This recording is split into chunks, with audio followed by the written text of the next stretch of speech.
los últimos 12 meses que nos han permitido, como CIBAME, darnos a conocer a la sociedad mallorquina, impulsando un acercamiento a las cuestiones europeas con el apoyo de muy distintas entidades. Les estamos agradecidos de que nos hayan acogido y confiado en nosotros.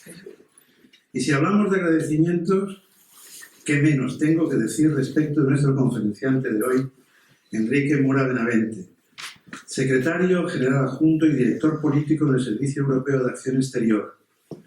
Un agradecimiento muy profundo por haber aceptado nuestra invitación para desplazarse desde Bruselas hasta Mallorca exclusivamente para su intervención aquí en esta sala.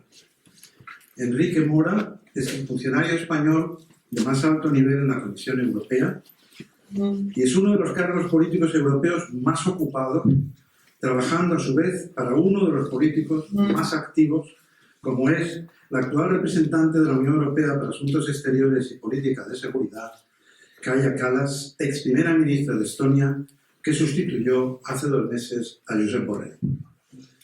Es un milagro que Enrique Mora haya encontrado un hueco para acercarse hasta aquí, dado el repertorio de negociaciones en el que está siempre envuelto. Hace 40 años hubo un ministro de Asuntos Exteriores de Alemania, Hans-Dietrich Genscher, que estaba siempre viajando, hasta el punto de que se decía que era muy posible que si 2 aviones se cruzaban en el Atlántico, Genscher estuviese en los 2. Pues bien, la misma leyenda podría aplicarse a 2 aviones cruzándose en el cielo europeo y con seguridad Enrique Mora estaría en los 2. Al igual que si hay 2 mesas de negociación simultáneas en Viena y en Ginebra, es muy posible que Enrique Mora esté en las 2. Nació en Córdoba, aunque por accidente. Su padre era ingeniero que trabajaba en la construcción de instalaciones eléctricas por toda España, y si no me equivoco, de los 9 hermanos, a él le tocó Córdoba, como sus hermanos también en distintas ciudades españolas. Lo importante es que estudió física teórica, algo que no le llevaba necesariamente a ser diplomático, pero curiosamente le acercaba a quienes años más tarde serían sus jefes: Javier Solana, licenciado en física, y Josep Borrell, ingeniero aeronáutico. Desde muy pronto, tras su ingreso en el cuerpo diplomático, quedó muy claro que era un hombre para la política pura y no para las formalidades de la diplomacia en el sentido frívolo que a veces se utiliza. En una semblanza de Enrique Mora publicada hace exactamente 2 años en el Confidencial, se decía que nuestro hombre, al principio de su carrera, tuvo que acudir una mañana en sustitución de su jefe, la añorada embajadora Mercedes Rico, a la llamada reunión de telegramas en el MAEC, el Ministerio de Asuntos Exteriores, una reunión de todas las mañanas que preside el director político del Ministerio, en la que se analizan las informaciones de las embajadas, se coordinan las respuestas, se plantean los planes de acción y el seguimiento de los problemas que se hayan enunciado. Enrique Mora quedó fascinado del contenido de aquel ágora y se dijo a sí mismo que algún día sería director político. En la carrera diplomática hay destinos tranquilos, hay destinos difíciles y hay destinos peligrosos. A veces se puede elegir, no siempre. Enrique Mora no quiso una carrera fácil. No le seducían los salones de baile o los fastos de algunas embajadas. Lo suyo era la brega, el contenido, la política. Líbano, Chipre, donde abrió embajada, Irán, Ucrania, Rusia, Balcanes, son algunos nombres vinculados a su ejecutoria profesional en sus distintas facetas, y ninguna pregona un plácido desayuno entre amigos. Llegó a un Líbano en conflicto solo unos años después de que un misil sirio matase al embajador de España en Beirut, y también vivió el horror de cerca cuando trabajó en 1995 con Carl Bildt, el mediador de la Unión Europea para los Balcanes. En 2005 fue nombrado subdirector del gabinete de Javier Solana, entonces alto representante para la política exterior y de seguridad de la UE, y tan solo un año después, director del gabinete. Esa estancia en Bruselas, en el corazón de la política exterior y de seguridad, fue el espaldarazo definitivo a su trayectoria, de manera que al término del mandato de Solana volvió a Madrid para ser nombrado poco después director político del Ministerio de Asuntos Exteriores. Ese cargo que él había anhelado desde aquel primer día que estuvo en la llamada reunión de telegramas. Labrada ya su fama de gran experto en la política exterior, Josep Borrell le llamó para desempeñar el actual puesto. Enrique Mora es una persona muy seria en el trabajo, pero con un gran sentido del humor. Tiene además una virtud difícil, la de la flexibilidad, que no hay que confundir con la debilidad, porque él es un resistente nato, que no se desanima ante un inicio decepcionante o ante una frustración cerca del final de la negociación. ¿Cuántas veces no habrá visto un acuerdo próximo con Irán en el dossier nuclear para luego comprobar que se le escapaba en el último momento entre los dedos? En la actual labor de mediación entre Estados Unidos e Irán, bueno, ya veremos ahora con Trump, ha tenido que ser imaginativo y creativo, porque el buen mediador no solo transmite, sino que añade algo propio, que pueda servir para aproximar posiciones o para eliminar expresiones malsonantes. En esa tarea, a veces hacen cosas fuera de lo habitual, como por ejemplo viajar, coger el avión el 1 de enero a primera hora de la mañana. O se corren riesgos de todo tipo, como la sorpresa del 13 de mayo de 2022, día en que fue detenido o retenido durante horas por la policía alemana en el aeropuerto de Frankfurt cuando regresaba a Bruselas después de haber estado negociando en Irán. No le sirvió de nada tener pasaporte diplomático en un incidente nunca bien explicado por las autoridades alemanas. Ha recorrido el mundo entero desde China y Japón hasta Argentina o Canadá, Oriente Medio y el Magreb. Es una persona generosa, entregada a su pasión, que es además su profesión. Riguroso en los principios, pero abierto al pragmatismo para conseguir resultados. Si nuestra vocación no fuese tan europeísta, la de Cibame, podríamos haberle pedido que nos hablase hoy de cualquier conflicto internacional, pues en todos ha habido un intento de mediación de la Unión Europea. Pero le pedimos que nos hablase sobre China y cómo encauzar la relación desigual entre dos grandes potencias comerciales que no son entidades políticas semejantes. China es un Estado con instituciones estatales muy fuerte, mientras que la Unión Europea es una gran potencia comercial que todavía no ha decidido si quiere ser también un gran poder político. La llegada al poder de Donald Trump hace presagiar una relación muy compleja y quizá tempestuosa entre China y Estados Unidos, pero también va a sacudir la relación con la Unión Europea. ¿Cabe alguna alianza entre la Unión Europea y China por intereses comunes o vamos a vivir un permanente conflicto? Seguro que Enrique Mora tiene una respuesta. Necesitamos en la Unión Europea el último refugio de una política de valores para seguir viviendo sin sobresaltos. Bienvenido, Enrique Mora.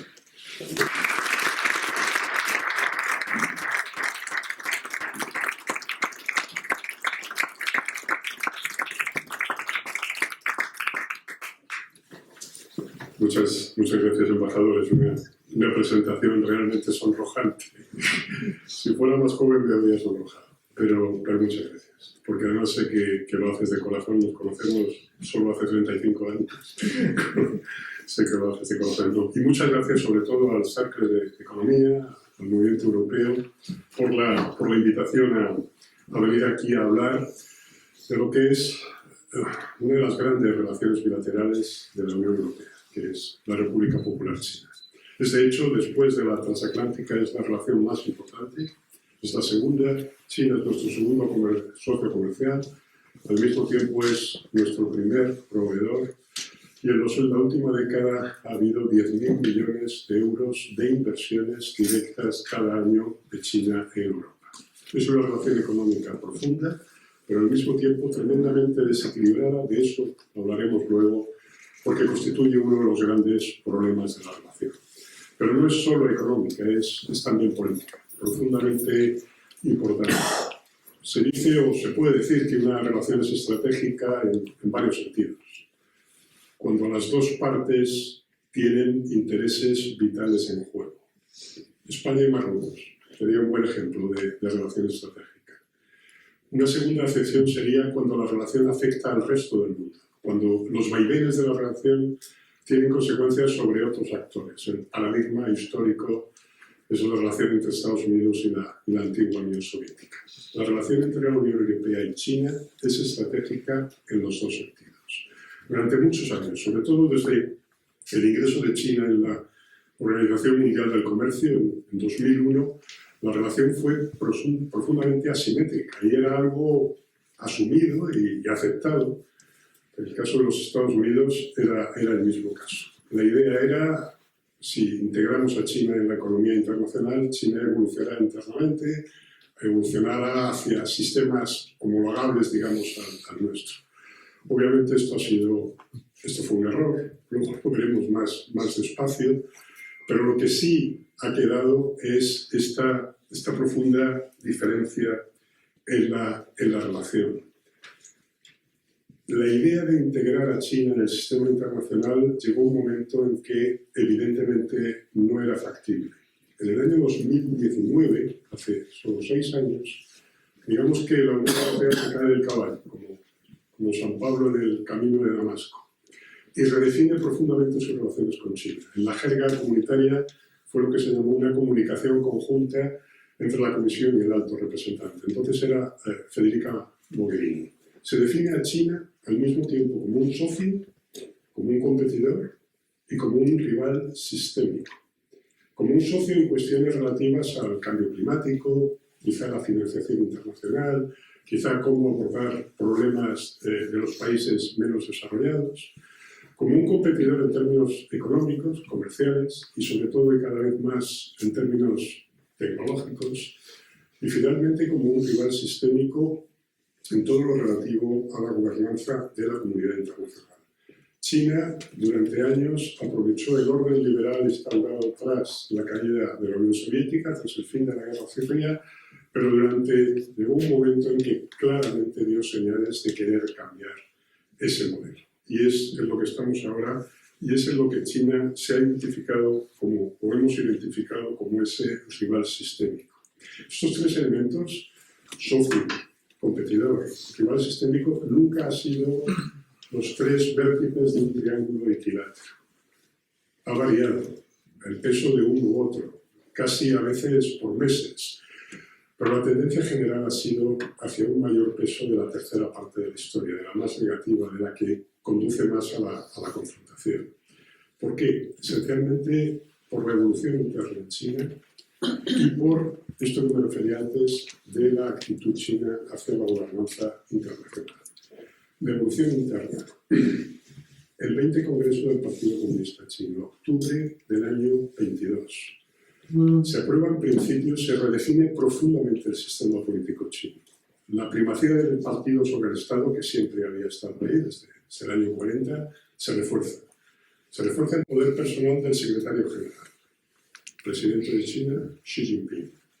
Se refuerza, en otro sentido, la figura del secretario general, y es que por primera vez se rompe con la tradición que venía de Deng Xiaoping durante 40 años, de que los dirigentes estaban 10 años, eran renovados mandatos de 5, renovados por otros 5 y luego dejaban paso a otro equipo de gente. Xi Jinping está en su tercer mandato, no fue un resultado claro del 20 Congreso la elección de un sucesor y por tanto no hay un límite claro en el futuro de su mandato. Estamos por tanto ante una situación realmente diferente de lo que era el acuerdo, el consenso creado en torno a Xi Jinping. Hay que decir que esto no ha sido una cuestión del presidente Xi Jinping, no ha sido una cuestión personal, no digamos que ha sido una agenda política él solo. Era algo que venía discutiéndose en China desde aproximadamente finales de la primera década del siglo XXI. Durante 40 años el modelo había funcionado, el modelo de Deng Xiaoping. Había funcionado hasta el punto de que cientos de millones de personas habían salido de la pobreza. Lo que ha hecho China desde el año 80 hasta aquí no tiene parangón en la historia de la humanidad. Es tan sencillo como eso. No hay un ejemplo igual de sacar de la más profunda pobreza a cientos de millones de personas, de crear una clase media, de crear una sociedad industrializada, avanzada, tecnológica. No hay un precedente igual. Pero en torno al año 2010 había problemas de crecimiento, había problemas gigantescos medioambientales. No sé si algunos de ustedes tuvieron ocasión de visitar Pekín al principio y Pekín ahora, y se dan cuenta del cambio profundo había problemas sociales, descontento social y sobre todo había una corrupción enorme. Y el problema era que el partido no era capaz de afrontar esa situación por divisiones internas, estaba paralizado en su capacidad de toma de decisiones. El modelo personalista de Mao Zedong era un recuerdo muy negativo. Casi todos los dirigentes del Partido Comunista Chino, ellos o sus padres habían sufrido las consecuencias de la revolución cultural y no querían volver a un régimen personalista. Pero al mismo tiempo se daban cuenta de esa paralización del proceso de toma de decisiones y de una forma u otra empezó un proceso que culmina en este 20 Congreso con esta evolución. Pero ¿qué tenemos ahora? ¿Qué es lo que nos preocupa profundamente en la Unión Europea? Tenemos un país de las capacidades, el tamaño y el potencial de China, gobernado esencialmente por una persona, rodeado por personas que le deben sus carreras. En la última elección, 7 personas en el corazón, 23 en el Politburó, todos ellos, de una forma u otra, deben su carrera a Xi Jinping. Este es un factor que ya conocemos. Lo hemos visto antes, lo hemos visto en Rusia.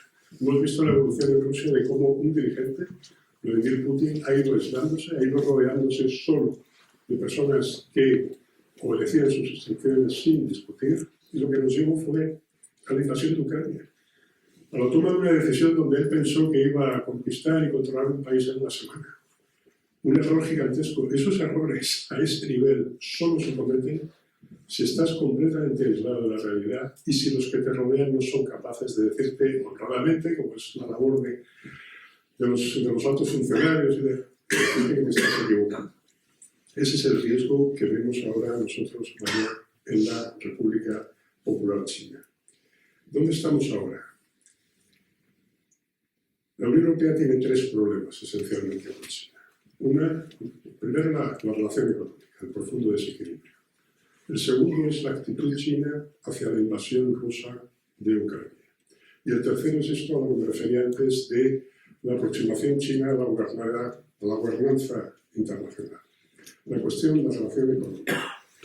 En el año 2023, China y la Unión Europea intercambiaron mercancías por valor de 2.300 millones de euros diarios, cada día, 2.300 millones de euros. No hay una relación comercial como esta en el mundo. En total, 857.000 millones al año.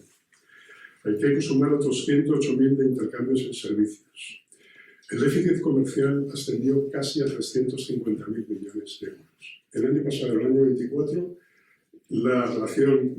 el comercio ha bajado un poco, al 14%, debido primordialmente a la relativa paralización de las dos economías a los dos lados, China y la europea, y el déficit ha quedado en la todavía astronómica cifra de 291.000 millones de euros. No hay ninguna razón económica que justifique este déficit. No hay una razón de desventaja, de diferencias de competitividad. No hay ninguna razón, repito, económica que justifique este déficit.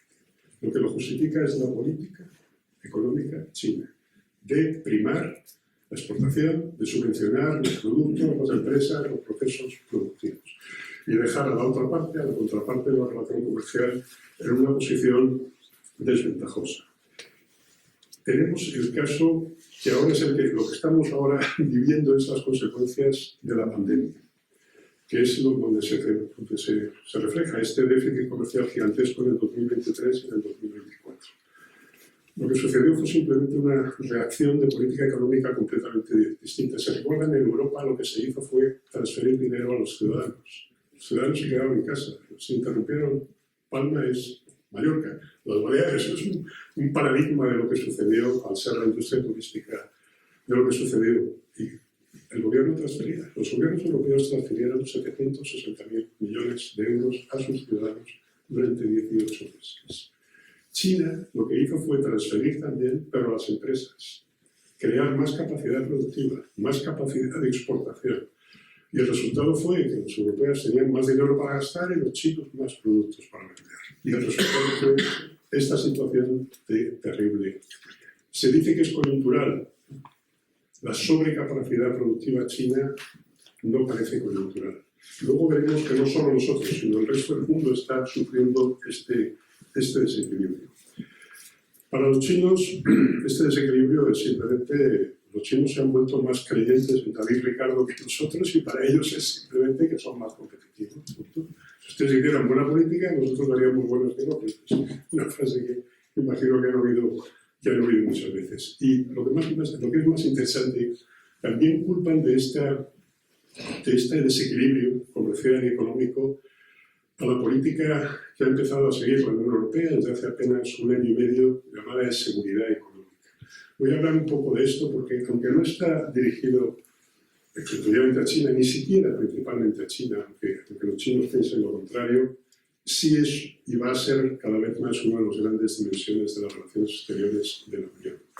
El origen de todo viene de la invasión rusa de Ucrania. El 22 de febrero del año 22, el 24 de febrero, cuando Rusia invade Ucrania, la dependencia energética de la Unión Europea de Rusia se puede calificar de existencial. Nos proporcionaba el 40% del gas natural, el 27% del petróleo y el 46% del carbón. Mientras había países como España bastante alejados de esa órbita, otros dependían del 80, del 90, hasta el 100%. Y luego estaba la dependencia alemana a través del Nord Stream, que era una dependencia también existencial.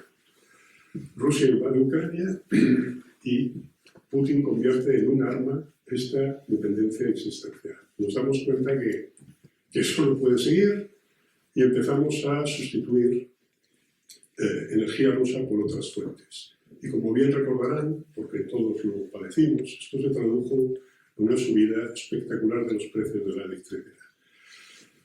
¿A qué conclusión llegamos? Ya han pasado 3 años desde entonces. La conclusión es: no puedes depender existencialmente de alguien que no comparte tus principios y tu forma de organización, de organizar la sociedad internacional y tu propia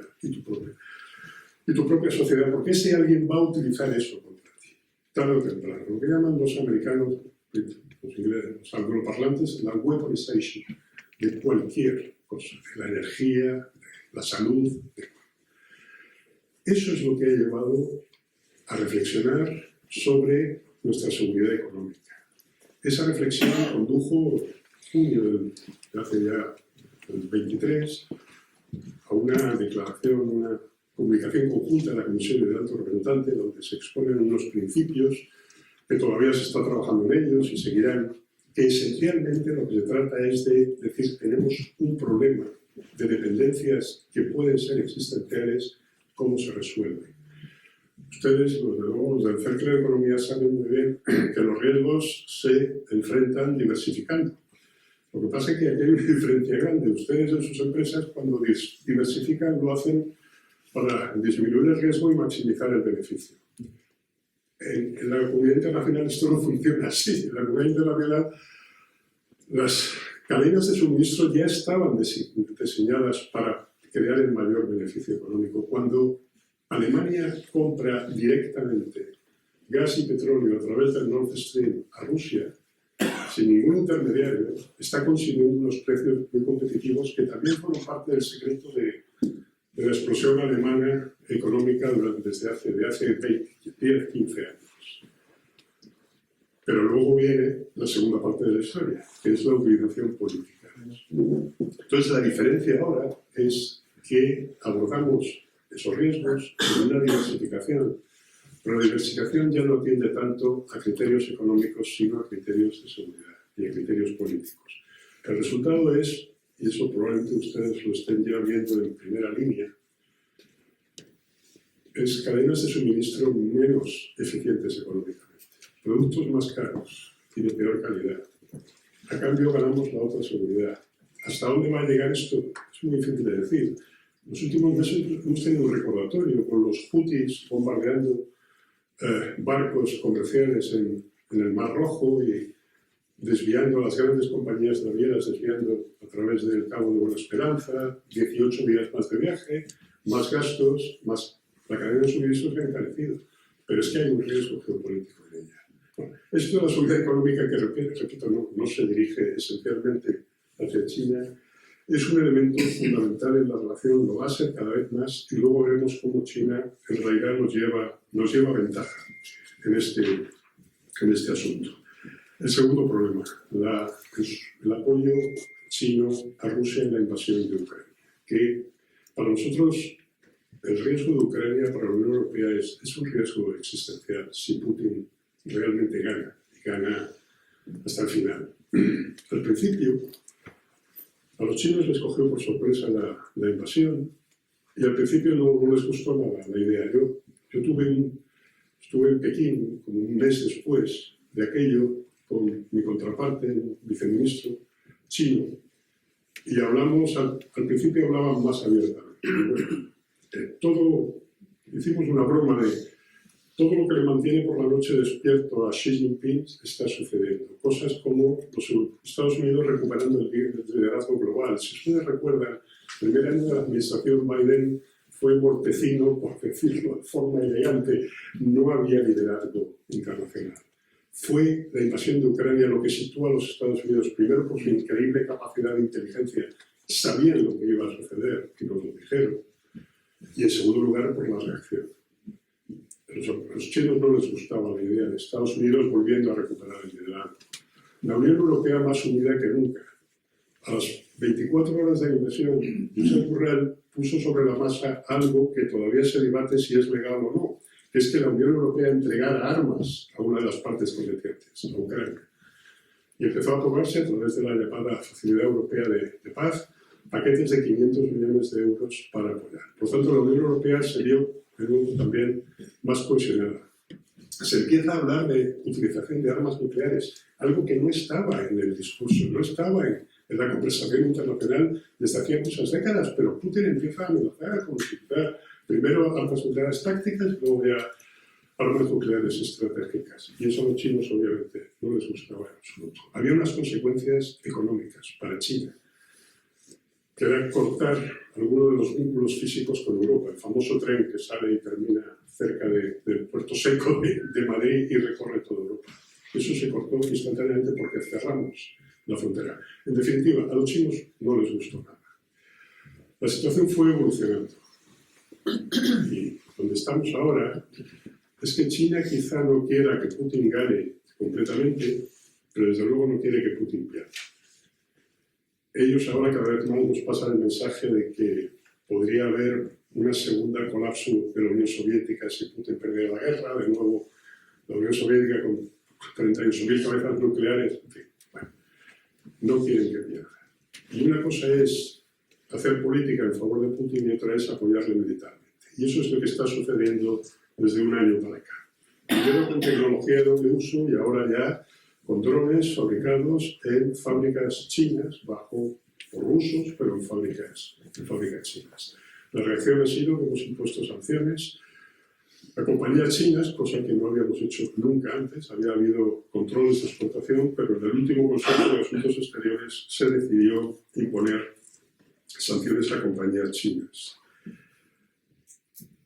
Los chinos se encuentran en una contradicción terrible, porque parte del futuro será cuál es su aportación a la paz.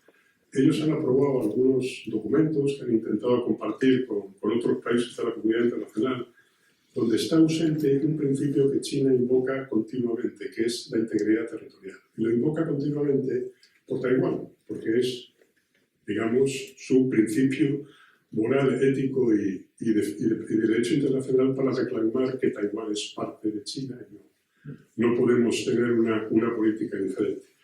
Sin embargo, aparentemente esta integridad territorial no existe en el caso de Ucrania. En definitiva, la relación en este sentido se ha deteriorado. China ha ido cada vez más apoyando más claramente a Rusia y luego hablaremos un poco de cuáles son las perspectivas. ¿Hacia dónde vamos en la relación con China? Hay tres factores a los que prestar atención: la evolución interna, la relación económica y el apoyo de China a Rusia.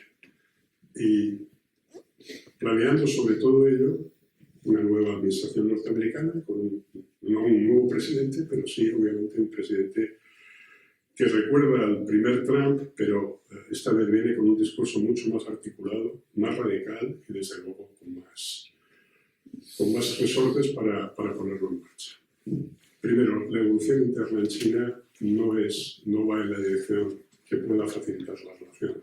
El control del partido sobre la sociedad es cada vez más asfixiante. Habrán oído hablar del reconocimiento facial, la capacidad de China de controlar a su población teniendo esa inmensa población. Todo eso es cierto. Y, obviamente, se traduce en violaciones de derechos humanos. Nosotros no podemos estar pasivos ante esas violaciones. Por una parte, nos introduce esa cuestión, pero por otra, y hay que ser honestos, introduce una cierta división dentro de los Estados miembros de la Unión Europea, porque no todos los Estados miembros tienen la misma sensibilidad, digamos, hacia la cuestión democrática y de principios. Por tanto, esa parte, ese factor que debemos ir analizando de la evolución interna, no parece que vaya a contribuir a una mejora de la relación. La relación económica. El año pasado, en el 24, son datos provisionales, porque estamos todavía a veintitantos de enero, pero parecen bastante fiables. China ha batido todos sus récords de superávit comercial. El año 24 ha sido, el superávit comercial chino ha alcanzado 800.000 millones de euros. Y esto ya no afecta a Estados Unidos y la Unión Europea, esto afecta ya a todos los países del mundo. Hay países en desarrollo y países menos desarrollados que durante el año 24 han introducido barreras comerciales al comercio con China porque están empezando a ser realmente inundados por productos y por servicios chinos. Pero de nuevo, eso no sería tanto el problema como la orientación de política económica de Xi Jinping del Partido Comunista Chino, que esencialmente busca lo que llaman la resiliencia, la capacidad de ser autosuficientes. Aquí todo el mundo está aprendiendo de la guerra en Ucrania. Hay gente que está aprendiendo cosas muy malas y otra gente lo que está aprendiendo es a sacar consecuencias. Los chinos están sacando consecuencias. Taiwán.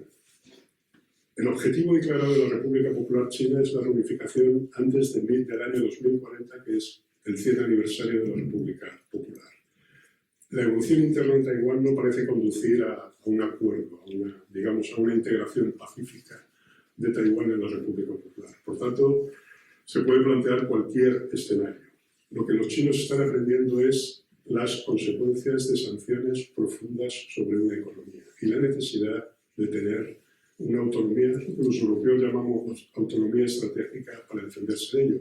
La consecuencia es un discurso que hizo Xi Jinping en febrero pasado ante el Comité Central, que no ha sido publicado hasta hace relativamente poco, en el que habla de la necesidad de ser autosuficientes, sobre todo en cuestión tecnológica, de economía circular. Habla en definitiva de volver a una autarquía, pero no me entiendan mal la palabra porque no tiene nada que ver, los que tengan una idea con la autarquía de Franco, no, es una autarquía dentro de ser el centro del sistema.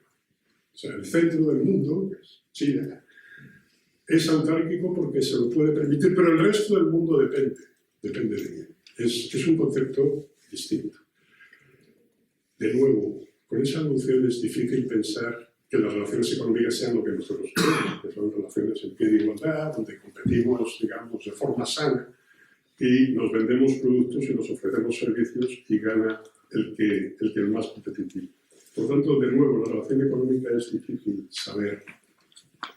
Es difícil predecir que vaya a ser un componente que mejore la relación. Y finalmente, la Rusia-Ucrania. En el año 2025 estamos entrando ya en un periodo de la guerra en que empieza a haber algo que suele preceder. Si no, al final suele preceder a momentos clave en las guerras, y es el cansancio esencial de los dos combatientes. Sobre todo en la parte ucraniana, no nos engañemos, porque son la parte más débil.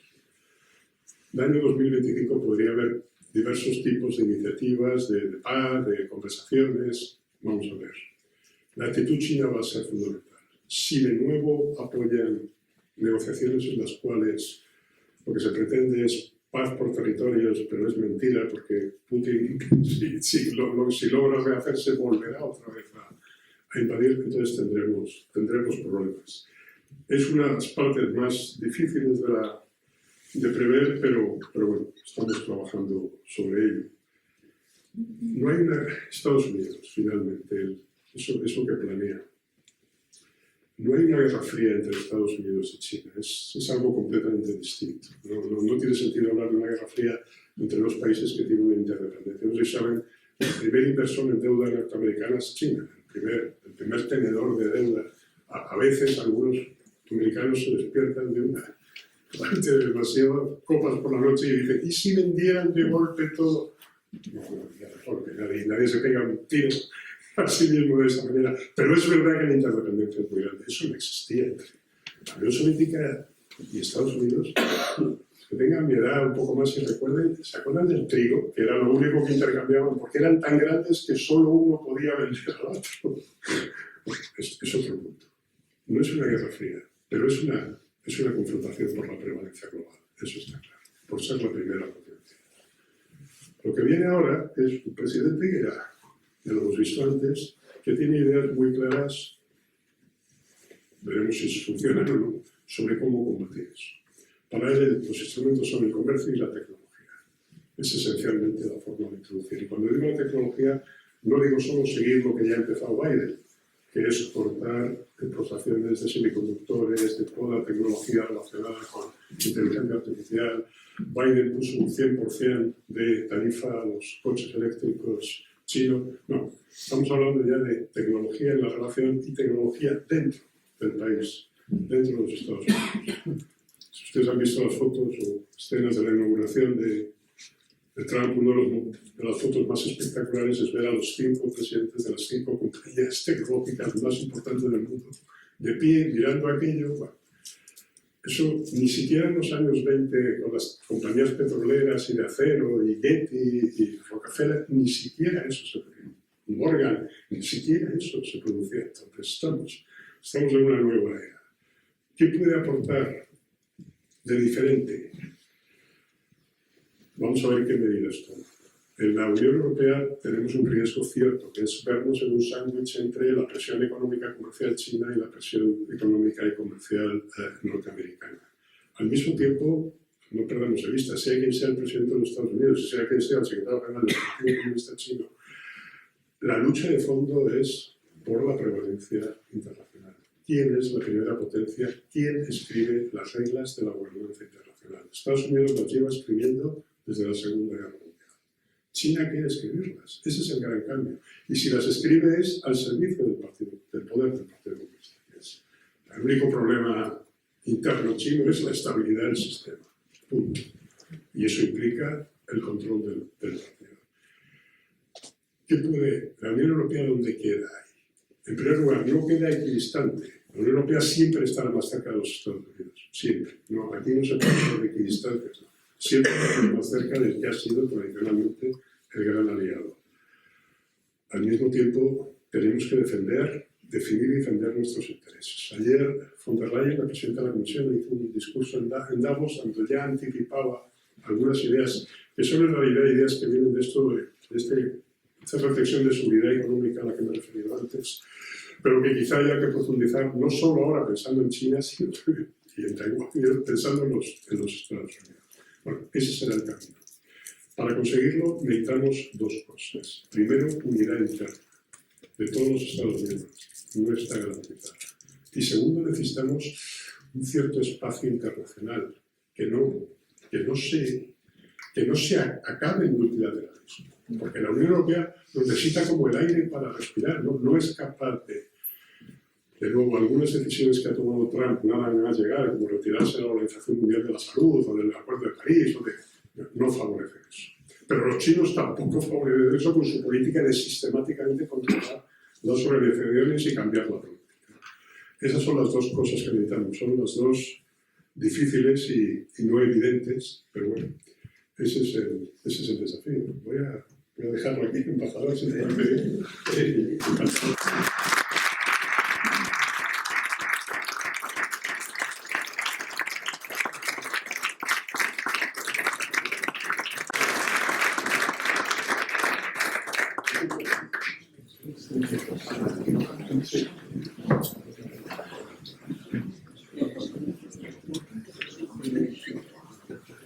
Muy bien, enhorabuena. Creo que la inmensa mayoría de los que estamos aquí hemos aprendido muchísimo de esta brillante exposición. que nos permite, cuando leamos las noticias en la prensa, decir, bueno, sí, pero esto ya sabemos por Enrique Mora que no es exactamente así, o que esto tiene muchos matices, y te agradezco muchísimo el trabajo que te has tomado para darnos esta explicación, que a pesar de que ha sido muy completa, puede que haya preguntas en el auditorio, y tenemos tiempo para algunas.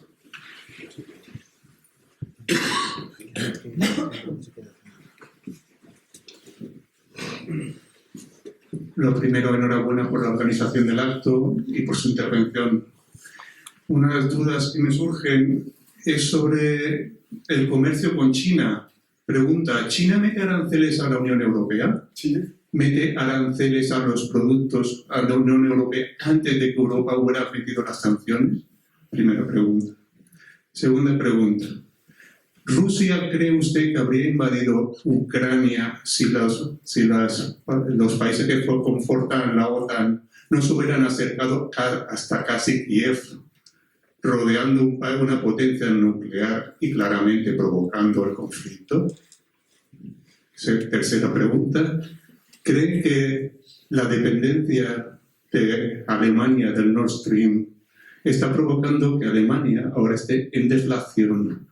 Está en una crisis muy gorda y cerrando un montón de empresas que casualmente se van a nuestro amigo querido Estados Unidos.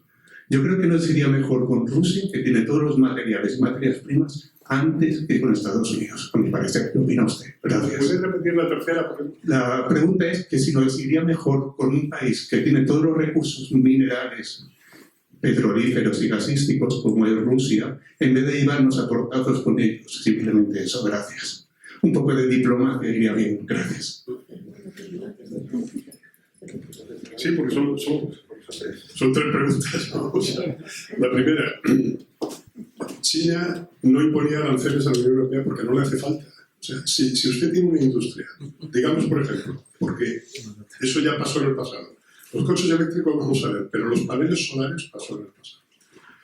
Si usted tiene una industria que subvenciona a través de canales del Estado prácticamente sin límites. Voy a contar una anécdota personal. Yo estudié, como ha dicho el embajador, estudié física. Había un compañero, yo estudié los primeros años en Granada, había un compañero que luego se dedicó a la energía solar y montó con dos amigos una empresa de fabricación de paneles solares en un pequeño pueblo, si es un detalle, en un pequeño pueblo de Granada, y luego a los 3 años los chinos la compraron.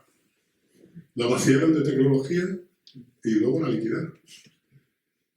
Lo que pasó con los paneles solares fue simplemente que los chinos se aprovechaban de la tecnología y tenían una subvención que ponían los precios y tiraban el mercado. ¿Quiere usted para qué vas a imponer aranceles en esa situación? Cuando la Unión Europea reacciona, acude a la OMC, cada vez que acudes a la OMC es como si acudes al juzgado para poner una herencia. Porque a los 8 años te llaman, oiga, aquello que dijo, venga que vamos a intentar resolverlo y las cosas. No, la respuesta es, China no impone aranceles porque tiene una política económica de subvención que pone a la otra parte en profunda desventaja que no le hace falta. Cuando la otra parte impone aranceles, curiosamente China también reacciona e intenta prohibir la carne de cerdo, el coñac, cosas así, ¿no? China pelea en las guerras comerciales, pero no hay que olvidar cómo empezó. Los coches eléctricos es la segunda parte de esta historia. En Rusia y la Unión, vamos, la OTAN, no, la respuesta es no.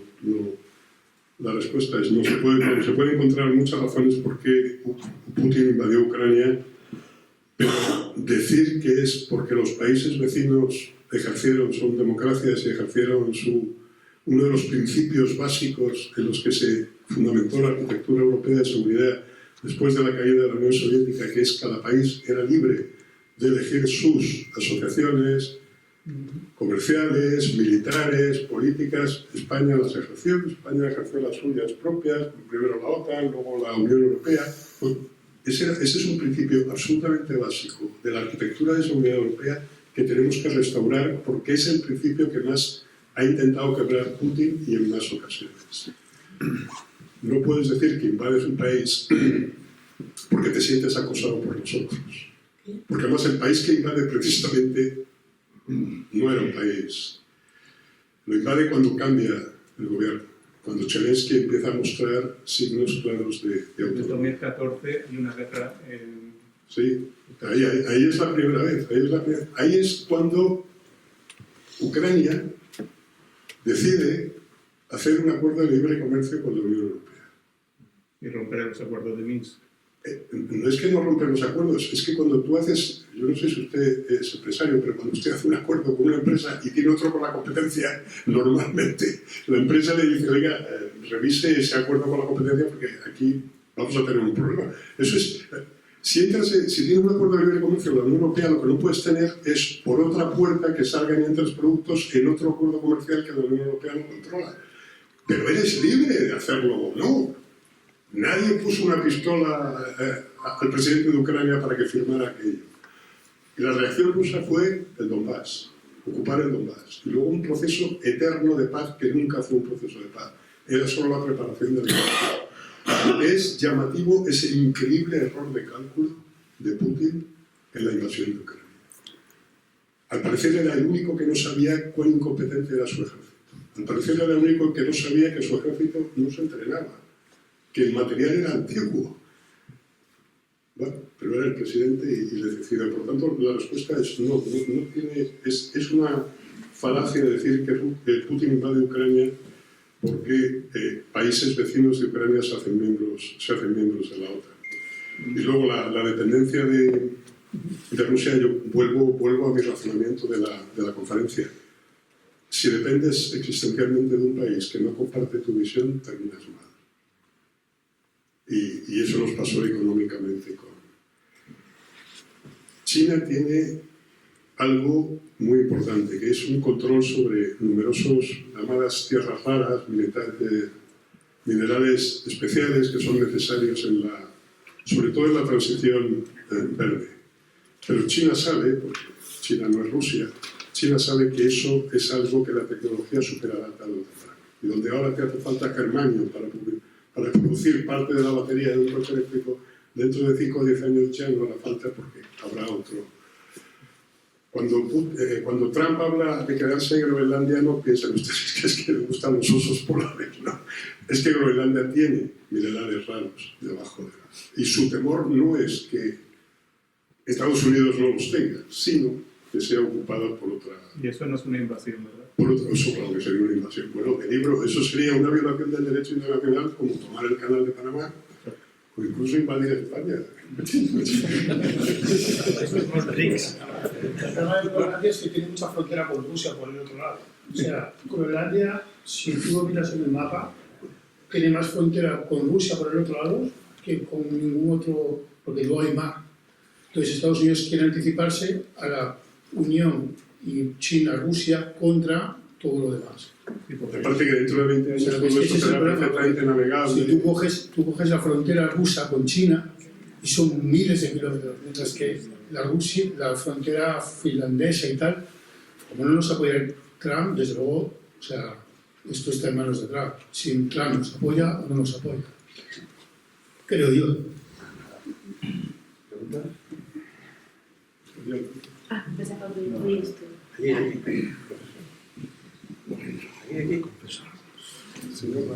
Señora, que Perdón. Es muy rápido. Hace nada Trump dijo España no solo no tendrá el apoyo de los Estados Unidos, sino que tendrá aranceles del 100% porque pertenece al BRICS. Fue un poco lioso porque el tío preguntó a ver si pertenecía al BRICS o no. ¿Tú crees que fue una rata o que el tío pensaba más allá? La gente dice que se creía que la S de Sudáfrica se creyó que era una S de Spain, no lo sé, pero si el tío sabe algo más allá, pues no sé, le pregunto a usted qué algo. Yo no sé lo que pensaba, pero francamente no es la primera vez que Trump comete ese tipo de errores. En su primer mandato los cometía continuamente. El mensaje que él quería decir sí quedó muy claro. Si ustedes siguen gastando 1,2 el PIB en defensa, les pongo aranceles. Trump utiliza aranceles como un arma. Él dijo una vez que el arancel es la palabra más bonita. Pero lo de los BRICS, ese lapsus era del tipo, hablamos con el embajador si era un lapsus mental o lingüe, pero eso estuvo mucho en su primera presidencia, tuvo mucho peso. Muchas gracias por esta magnífica exposición. Muy brevemente, un tema ya ha salido, aparecido, que es Groenlandia. Es decir, si realmente Trump lleva adelante una presión muy fuerte sobre Groenlandia, que es un territorio vinculado a Europa, marca en particular, ¿cuál podría ser la reacción de la Unión Europea? Claro, nos ha dicho que efectivamente que la Unión Europea, su principal, digamos, aliado, sigue siendo y tiene que seguir siendo los Estados Unidos. Mi primera cuestión es qué podría ocurrir si realmente la presión de Trump llegara a cuestionar la soberanía sobre Groenlandia. Y otra cuestión que me parece también interesante, que esto no ha aparecido, es entre Rusia y China ha habido contenciosos por el sur y por incluso problemas fronterizos en el este de Siberia. En este momento, hace muchísimos años ya, hay una presión muy fuerte china sobre el este ruso. Es decir, se establecen ahí para explotar madera, básicamente madera, minerales. Es una población donde prácticamente la población rusa es mínima. Bien, ahí hay un posible conflicto que hasta este momento no ha estallado, está en un momento por la delimitación de la zona de Usuri, lo que recuerdo vagamente, debe ser bastante jovencito, no sé cuándo fue, pero recuerdo que es de una guerra hubo disparos entre chinos y aquella época la Unión Soviética. Bueno, ahí sigue habiendo un problema. Es decir, ¿qué opina? ¿Qué podría esto llegar a desestabilizar la relación entre Rusia y China? Eso, que nos afectaría a todos. La primera pregunta. Vamos a hacer un poco de memoria porque es de esos errores que comete la Unión Europea y los ha cometido y los sigue cometiendo por su incapacidad de pensar geopolíticamente. La Unión Europea tuvo una oportunidad de integrar a Islandia dentro de la Unión. La integración de Islandia acarreaba automáticamente un acercamiento a Groenlandia muy grande porque la cuestión era la misma, era la pesca. Islandia no ingresa en la Unión Europea porque las condiciones que ponemos de pesca son francamente excesivas. Cuando miras ahora al pasado dices, ¿cómo es posible que la bacaladilla temprana que decía Morán, que la bacaladilla temprana nos costara el precio geopolítico que vamos a pagar por no estar ahí? Porque lo que pasó fue que Groenlandia vio las ovejas al lobo y se declaró autónoma con relación a Dinamarca. Dinamarca es, como estos países nórdicos, no son democracias de verdad, es que de verdad. Entonces, bueno, la situación que tenemos ahora es un territorio autónomo, donde no forma parte, digamos, es como Ceuta y Melilla, de alguna manera, no forman parte del perímetro comunitario. El problema es, de nuevo, es un doble. Por una parte, las cuestiones de los minerales, al parecer que hay en el subsuelo islandés, riqueza energética, y en segundo, lo que se mencionaba antes, de que esa parte del Ártico va a ser navegable. Entonces eso introduce unas tensiones evidentes porque, lo sabemos muy bien nosotros, en el Estrecho de Gibraltar, cuando controlas un paso navegable te conviertes en fruta apetitosa para las grandes potencias, ¿no? Ese es el problema de fondo.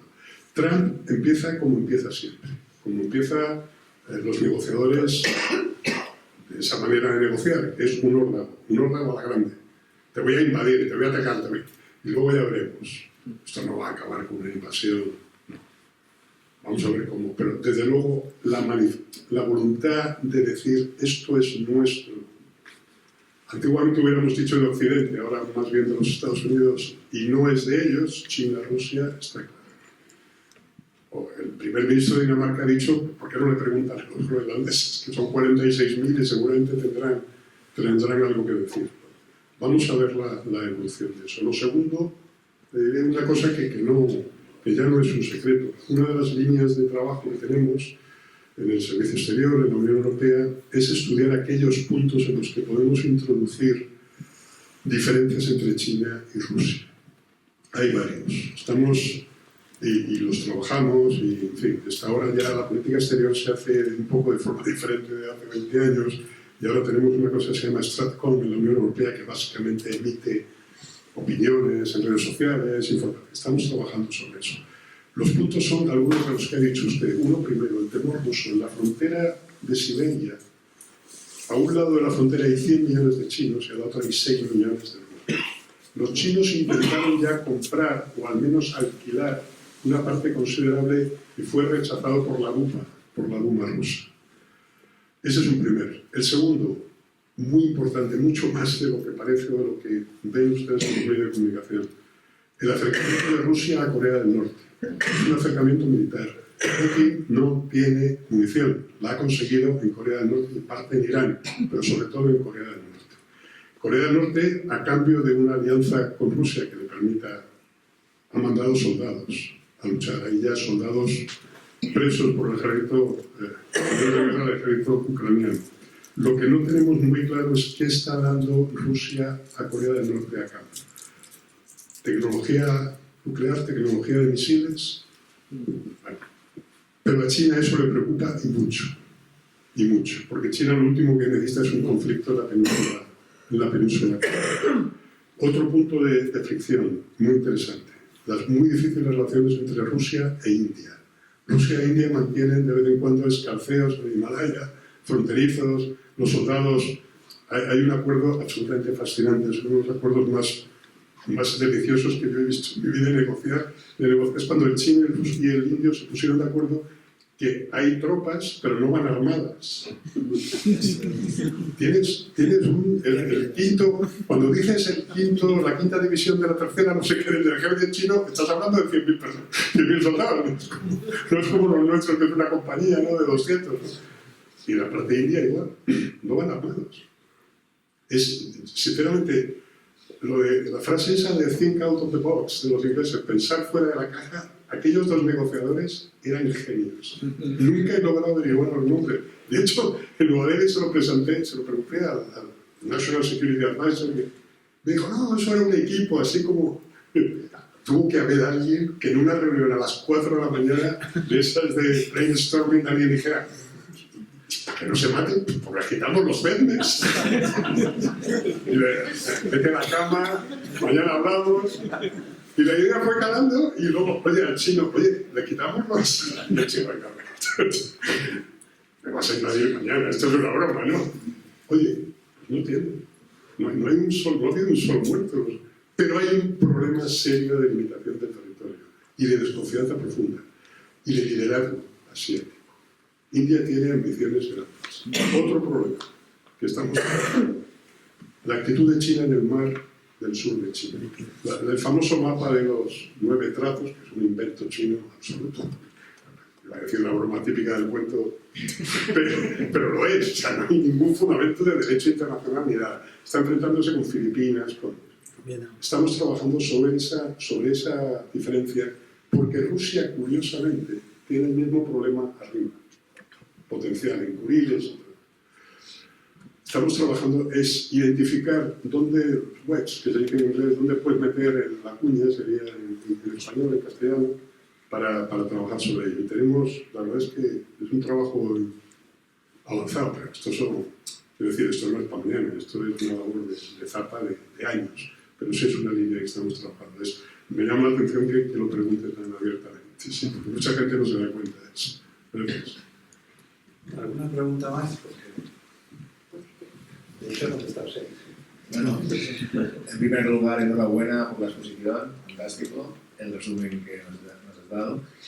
Y debido a tu exposición, me gustaría saber cuál sería el posicionamiento de Estados Unidos y la Unión Europea en el caso de que China atacase Taiwán, que eran 15 años para la fecha que has comentado.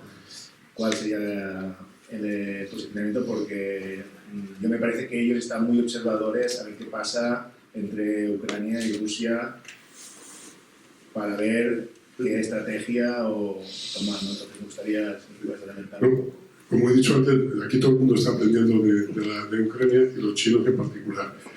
Vamos a ver, Los chinos han empezado una estrategia desde hace 4 años para acá, que es de cambiar el status quo. Había, por ejemplo, lo que llamaban una median line entre dos, donde los barcos chinos de guerra no pasaban de esa, los barcos taiwaneses tampoco. Todo eso se ha ido desplazando. Los chinos han aprovechado cada error de los Estados Unidos, por ejemplo, la visita de Nancy Pelosi a Taiwán. Cada error lo aprovechan para meter un poco más de presión. Y vuelan, ahora ya hacen sobrevuelos abiertos. ¿Están preparando un ataque militar? No está claro. Pero obviamente las últimas elecciones en Taiwán lo que indican es que la opinión pública de Taiwán no está por la reunificación con China, ni mucho menos. ¿Cuál sería la reacción? Esa es una enorme duda. Con toda sinceridad, yo creo que la Unión Europea no sería capaz de reaccionar unida antes. Tendrían los Estados miembros que dirían, vamos a ir como con Ucrania, vamos a darles armas, y otros que preferirían que no. Estados Unidos sí tiene un interés estratégico más claro porque lo tiene Japón y la Corea del Sur. Estados Unidos hace lo que los militares llaman el fondo, le da profundidad estratégica a Taiwán, porque Taiwán no la tiene, se la da los Estados Unidos desde atrás. Pero de nuevo, las consecuencias económicas serían tan brutales, empezando para todo el mundo, obviamente. Parece que el 40 y tantos % del comercio de la Unión Europea pasa por el mar, por el estrecho de Taiwán. Eso se cortaría inmediatamente. Bueno, pero ya tenemos experiencia en lo de seguridad económica, lo de desviar comercio y tal. Para China la consecuencia económica sería inmediata. Los chinos lo que les preocupa es la estabilidad. Por tanto necesitan, ahora dicen que han crecido el año pasado el 5%, nosotros empezamos a no creerlo, pero necesitan la estabilidad económica. Para cuál sería la reacción es muy difícil de predecir. Pero ahora mismo sería el escenario, quitando que Putin se hace una bomba, sería el escenario más negativo en la comunidad internacional. Un ataque militar sobre Taiwán. Una última pregunta. Buenas noches. Una pregunta. ¿Usted no cree que el conjunto de la sociedad europea debería estar más sensibilizada en el sentido de la Unión Europea de verdad, en que se pudieran tomar determinaciones más ágiles y que esto de la unanimidad en determinadas decisiones en algún momento puede resultar complicado? Sí, la respuesta es sí. La respuesta es sí. Llevamos 5 años trabajando en convencer a los Estados miembros de que muchas decisiones que se toman en política exterior se deberían tomar por mayoría cualificada. Estados miembros, algunos invocan la soberanía, cuestiones. Mire usted, una vez que en asuntos de justicia interior se pasó a mayoría cualificada, pues que nadie me diga a mí que no hay nada más de soberanía española que la Guardia Civil. Pues eso se decide por mayoría cualificada.